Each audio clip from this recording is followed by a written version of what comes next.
دروازه‌بانا رو میشه تو دسته عجیب ترین آدمای دنیا دسته‌بندی کرد. آدمایی که توی ورزش گروهی انفرادی ترین پست رو انتخاب میکنن. پستی که نمیشه وظایفش رو با کسی تقسیم کرد.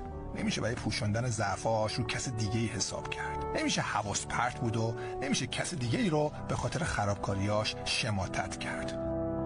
دروازه‌بانا همیشه رو لبه پرتگاه هستن. اگه بلغزن 10 نفر و میلیون ها نفر دیگه و شاید اصلا یک کشور رو با خودشون به پرتگاه بفرستن.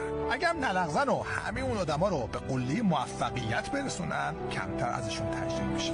دروازه‌بانا آدمایی هستن که احتمالاً فقط به یه دلیل دستکش دستشون میکنن و روی لبه پرتگاه سقوط بالا و پایین میپرن.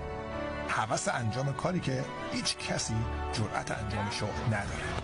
گاهی زندگیشون رو به خطر میندازن. گاهی کارهای عجیب میکنن و مسخره میشن. و گاهی کارهای غیر قابل باوری انجام میدن که دنیا رو انگوش به دهن میکنن.